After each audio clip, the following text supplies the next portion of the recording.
নমস্কার, আমি চলে এসেছি আমার আজকের আরেকটা নতুন ভিডিও নিয়ে। এই ভিডিওটা থেকে তোমরা অনেক কিছু জানতে পারবে, তাই ভিডিওটায় পুরো শেষ পর্যন্ত থেকো, পুরো ভিডিওটা দেখো। চলো তাহলে দেখে নেওয়া যাক আমার আজকের আলোচনার বিষয়বস্তু। আমার আজকের আলোচনার বিষয় জাহাঙ্গীর, শাহজাহান, অরঙ্গজেব, মারাঠা দ্বন্দ্ব, শিবাজি, মুঘল সাম্রাজ্যের পতন। আজ আমি তোমাদেরকে এই বিষয়গুলোর উপরে 90টা প্রশ্ন উত্তর জানাবো, যেগুলো ভীষণ ইম্পর্টেন্ট। আমার ভিডিওটা পুরোটা দেখো আর আমার সঙ্গে থেকো, তাহলে তোমরা অনেক বিষয় আজকে জানতে পারবে। চলো তাহলে দেরি না করে শুরু করি আমার আজকের ভিডিও। প্রথমটা দেখো, জাহাঙ্গীরের রাজসভায় প্রথম ইংরেজ দূত হিসাবে আসেন ক্যাপ্টেন হকিন্স 1608 খ্রিস্টাব্দে। 1615 খ্রিস্টাব্দে ব্রিটিশ দূত হিসাবে জাহাঙ্গীরের রাজসভায় এসেছিলেন স্যার টমাস রো, মনে রেখো। 2 নম্বর, 1615 খ্রিস্টাব্দে মেবারের রানা অমর সিংহ জাহাঙ্গীরের বশ্যতা স্বীকার করেন। প্রতিটা প্রশ্নই কিন্তু খুব ইম্পর্টেন্ট, তোমরা নোট করে নাও এবং খুব ভালো করে মনে রেখো। জাহাঙ্গীর 1606 খ্রিস্টাব্দে শিখ গুরু অর্জুনকে হত্যা করেন। জাহাঙ্গীর শিখ গুরু হরগোবিন্দকে গোয়ালিয়র দুর্গে 12 বছর বন্দী করে রাখার আদেশ দিয়েছিলেন। 4 নম্বর, জাহাঙ্গীর 1622 খ্রিস্টাব্দে উত্তর পশ্চিমের গুরুত্বপূর্ণ ঘাঁটি কান্দাহার হারিয়েছিলেন। 5 নম্বর, পাতশাহ বেগম নামে পরিচিত ছিলেন নূরজাহান, খুব ইম্পর্টেন্ট, পাতশাহ বেগম ছিলেন নূরজাহান। 6 নম্বর, নূরজাহানের প্রকৃত নাম ছিল মেহেরুন্নিসা, তোমরা জানো এটা, নূরজাহানের প্রকৃত নাম মেহেরুন্নিসা। 7 নম্বর, জাহাঙ্গীরের 4 পুত্রের নাম ছিল শাহরিয়ার, খসরু, খুররাম ও পারভেজ। 8 নম্বর, জাহাঙ্গীরের বিরুদ্ধে প্রথম তার বড় পুত্র খসরু বিদ্রোহ ঘোষণা করেন 1606 খ্রিস্টাব্দে। পরের কোশ্চেন, জাহাঙ্গীরের বিরুদ্ধে শাহজাহান বিদ্রোহ করেন 1622 খ্রিস্টাব্দে। 10 নম্বর, 1626 খ্রিস্টাব্দে জাহাঙ্গীরকে বন্দী করেন অভিজাত মহাবত খাঁ। জাহাঙ্গীরের পুত্র শাহরিয়ারকে তার চারিত্রিক বৈশিষ্ট্যের কারণে নাসুদানি মানে নিষ্কর্মা বলা হতো, মনে রেখো। জাহাঙ্গীরের পুত্র শাহরিয়ারকে বলা হতো নাসুদানি মানে নিষ্কর্মা, কেন?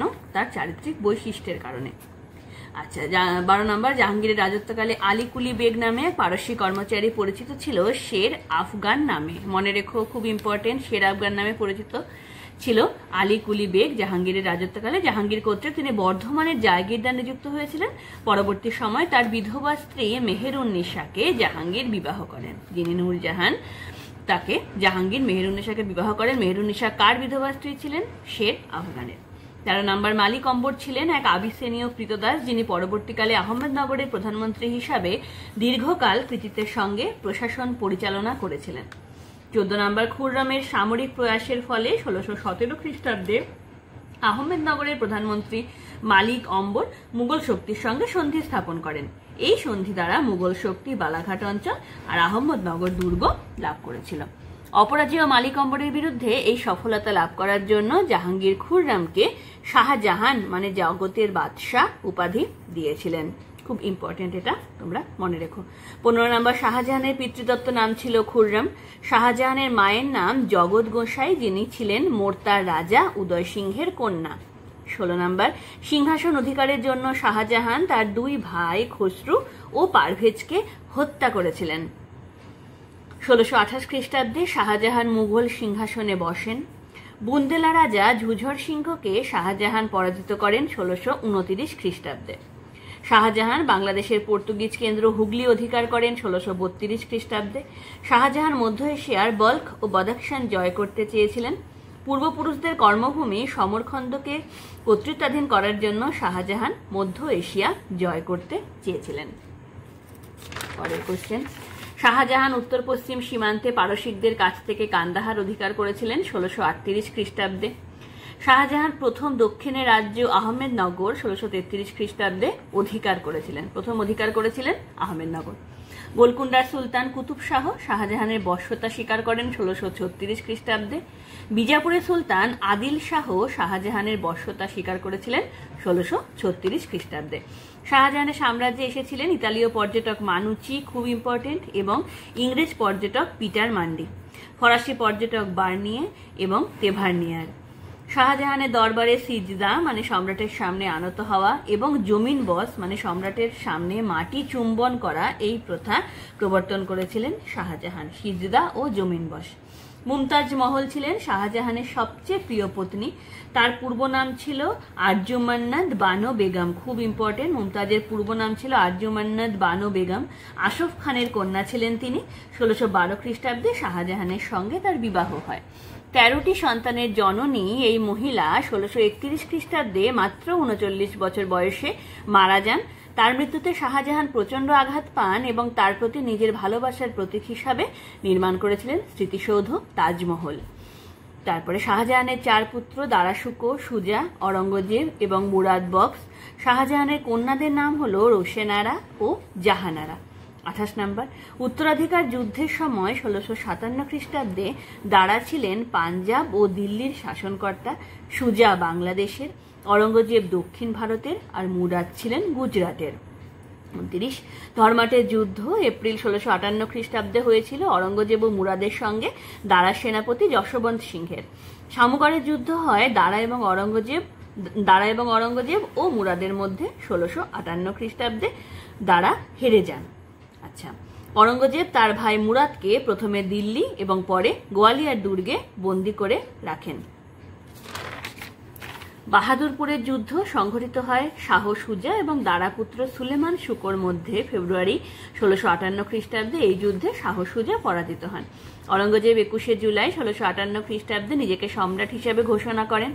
খাজোয়ার যুদ্ধ হয় সুজা এবং অরঙ্গজেবের মধ্যে 1659 খ্রিস্টাব্দে। পরাজিত হন সুজা।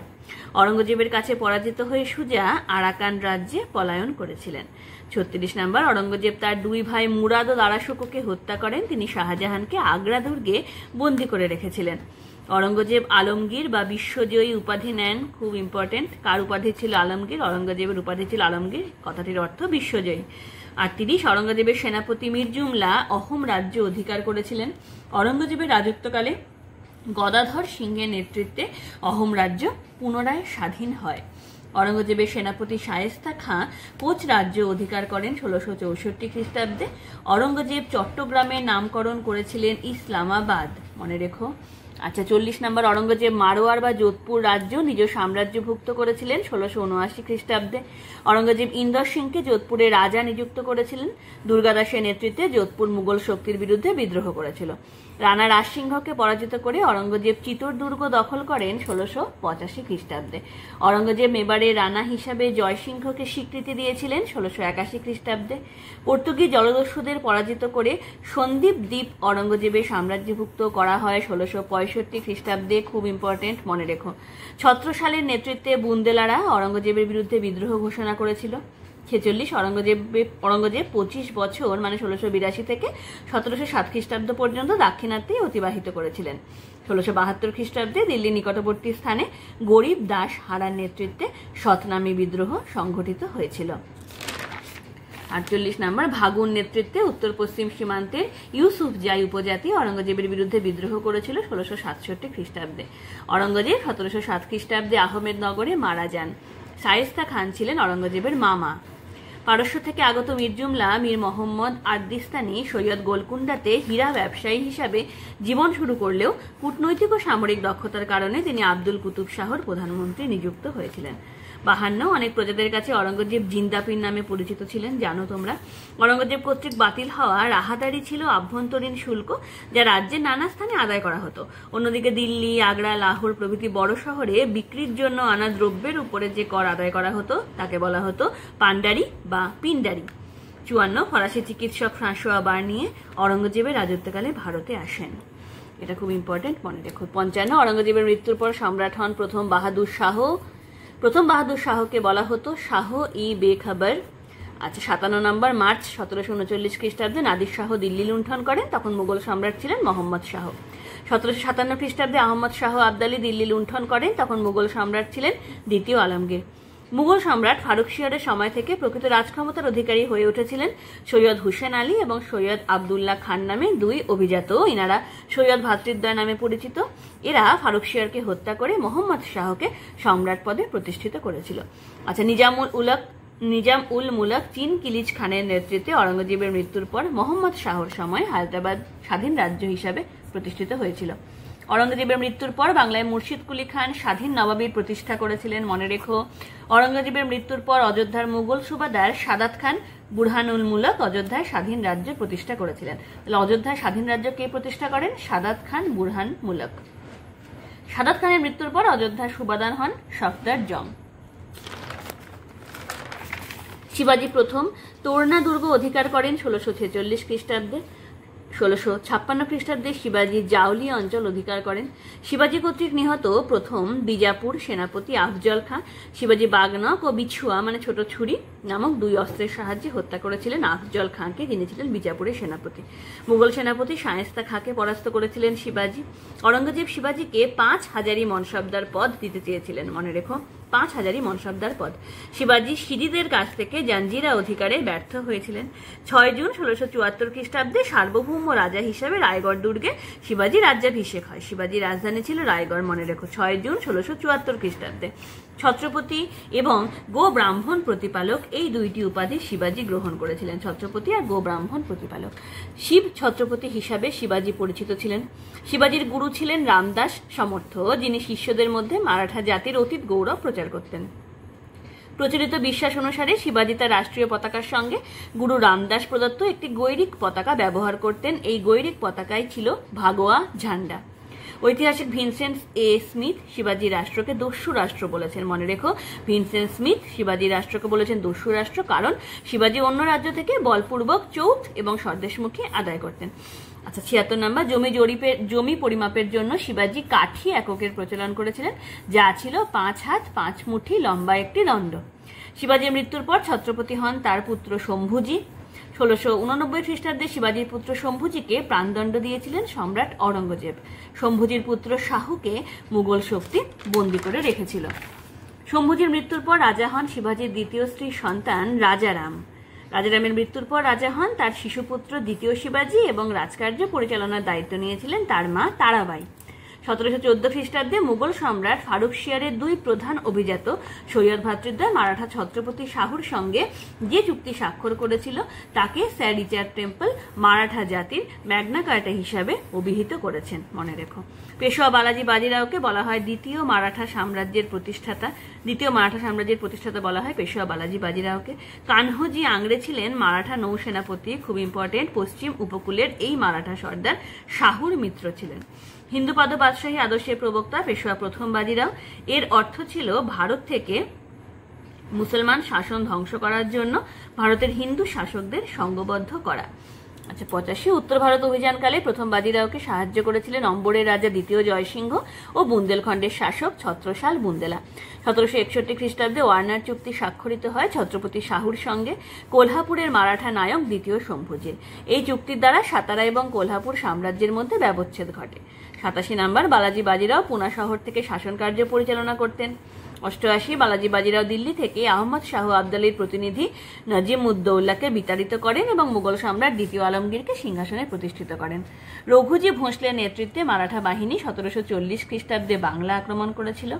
মারাঠা গোষ্ঠীপতি রঘুজি ভোঁসলের এক সামরিক নেতা ছিলেন ভাস্কর পণ্ডিত, মনে রেখো, যিনি বাংলা আক্রমণ করেছিলেন। সম্মুখ যুদ্ধে তাকে পরাস্ত করতে সমর্থ না হয়ে নবাব আলীবর্দী খাঁ তাকে কৌশলে হত্যা করেছিলেন। আজ আমি তোমাদেরকে 90টা প্রশ্ন উত্তর জানালাম, যেগুলো খুব ইম্পর্টেন্ট। এগুলো তোমরা নোট করে নিও আর খুব ভালোভাবে পড়ো। খুব তাড়াতাড়ি আমি আমার পরের ভিডিও নিয়ে আসছি। আমার সঙ্গে থেকো আর আমার ভিডিও দেখতে থেকো। নমস্কার।